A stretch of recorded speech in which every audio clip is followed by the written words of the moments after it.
Hi everyone, and welcome to the 6th episode of Trek China. As you can see, there's an airplane just going overhead. We are really close to Jiangbei International Airport here in Chongqing. And I've come to a place that has become really popular on the internet, particularly on WeChat videos in the last couple of weeks. And since I've seen them, I've been really keen on coming to take a look for myself. And this place is called Lanyan Huanshandian.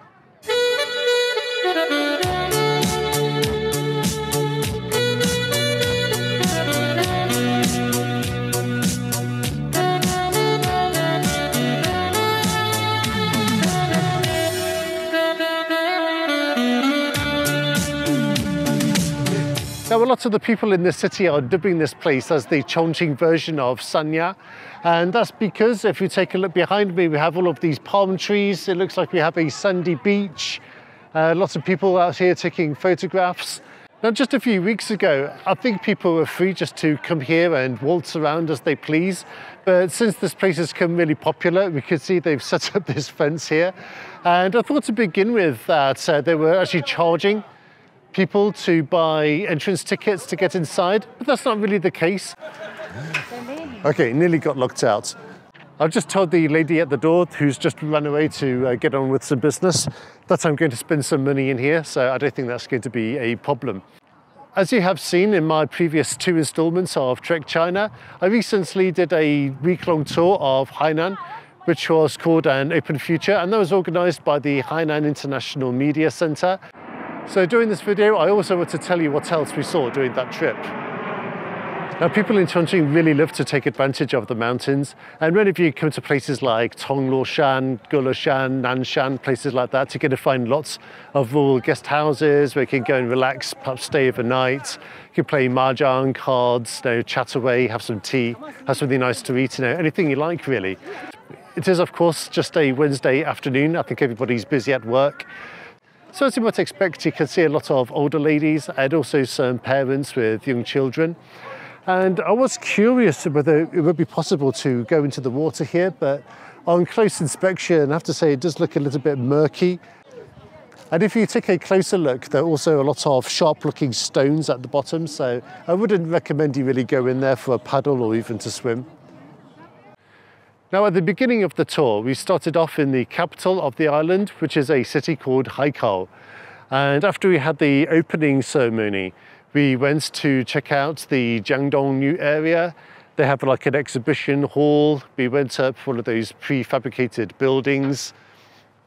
Now, after we finished looking around Haikou, they took us to another city, which is kind of in the central eastern part of the island. And this place was called Chongqing. And there they have a place called Bohou International Medical Tourism Pilot Zone. And yeah, in there, like we saw, they offer lots of facilities for people all around China and even countries worldwide who want to go there to maybe rehabilitate, get medical treatment or something like that. And it's particularly popular in the winter months when the rest of China, other parts of the world are really cold. But if you go there, you have the really nice environment and also the pleasant climate. After that, we went to another city called Lingshui, and there they have the Lingshui Liyan International Education Innovation Pilot Zone. As we saw in the video I filmed in Yalongbei, they have lots of great facilities there. A lot of international schools and universities have set up there. And also they had great facilities like the football pitch and all of the classrooms. And then finally that day, we went to the Sanya duty-free city where we did the live stream with Lara from South Africa. I remember like in the past, a few years ago in Chongqing, I made a video about things like these. And somebody corrected me. I mistakenly called them go-karts, but actually these are ATVs. And if you have time, I think you can just hire one of these, go onto that mud track and just race around. So after I finished filming that installment on Yalongbei, we then went on the coach and drove an hour westwards to a place in Sanya County called Yazhou Science and Technology City. And there it seems like another industrial cluster. The environment there is beautiful. I love all of the lush gardens and palm trees. They've got these big shiny buildings. They have the exhibition hall where they're showing off all of their grand plans. And whilst I was there, we met a very nice Belgian lady called Charlotte. She spent a good few minutes of her time to explain what her role there was.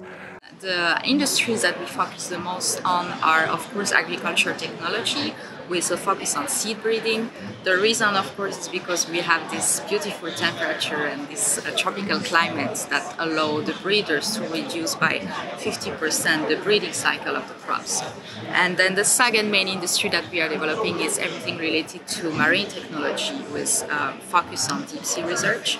If you see here in Yazhou Bay, if you go from the coast only 100 kilometers from the coast, you already reach this 1,000 meter deep sea. And if you go 200 kilometers from the coast, you reach 2,000 meter deep sea. So you can organize expedition in deep sea and be back on shore on the same day. And other industries that we're developing in general, also life science, biomedicines, and also everything that is linked with digital economy. Right, so we spent most of the morning on the trip to the Yazhou Science and Technology City, and after that we really spent the afternoon in a place called Bohou Village. And during our time there, they had a big exhibition hall, and in there they had a lot of their derived products, and we sampled a lot of them, from rose tea to rose flavoured sweets. They also used the roses in things like, face masks, hand creams, perfumes. Yeah, I was really impressed by the variety they had on offer for us. And during my time there, I saw lots of people posing for photographs in the rose gardens, and I think they even had some peacocks there which you could stand next to for a small fee, and they had a photographer. So after we toured the International Rose Valley, that wasn't the end of the trip that day. We then went into the centre of Bohou Village itself, and we had a look around, and it looked beautiful there. Again, it was very lush, palm trees everywhere. All of the buildings, looked very clean, safe, modern, cozy. So if you go to Sanya, you don't necessarily have to stay in all of the flashy hotels or right on the beach. You can come to these local places like Bohou Village, and they told us that now they have something like 1,800 guest rooms available all year round. Now I'm stood here on the beach. It looks a lot nicer than from the other end, but here it's a lot shallower, and the sand they've got here is really fine.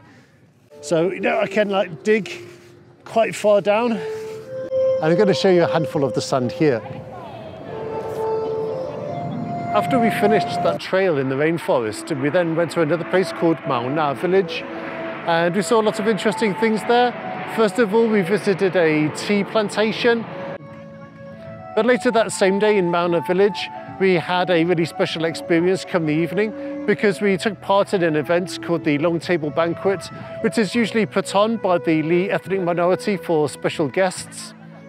And before the banquet actually began, we had an opportunity to take a walk around, and there were lots of these elder Li ethnic ladies who were knitting the jackets and some of the other clothes that they use for their national costume.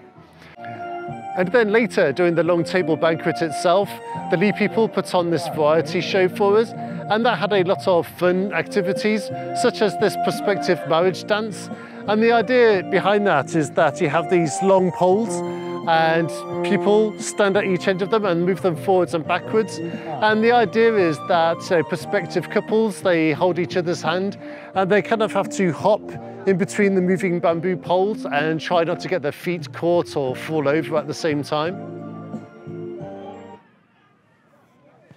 I remember when I came in here, there was a notice on the main gate that said that you have to spend a minimum of 38 yuan, and that gets you a drink. I remember one of them was lemon tea, and there are 3 others, and I'm kind of hoping one of them is coffee.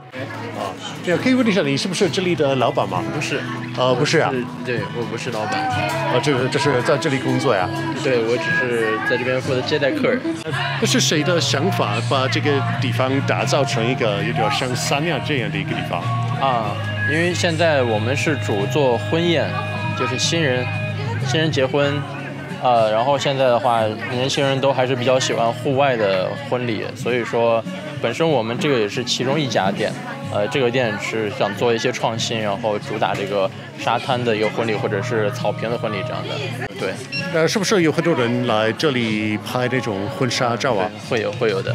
前几周是不是这样的一个情况啊？因为就是很多人慕名而来，就导致人比较多，然后后来就安装了这个围栏。对对对，因为客人太多的话，它对于山上的交通啊，包括我们这个场地的维护和秩序这些都会有一些影响。啊，对的，对，这样的。所以说，为了保护大家，也是互相考虑嘛。围起来的话，可能要稍微好一些。啊，好，谢谢，拜拜。I can see one or two of these tables are spare, so I'm going to snap one of them up. Perfect. Table 10. Now, what happened for the final day of our tour? We left the hotel in the Wuzhi Rainforest and went straight to the northwestern side of the island to Jiangbei County, and that's where we can find the Yangpu Economic Development Zone bonded port area.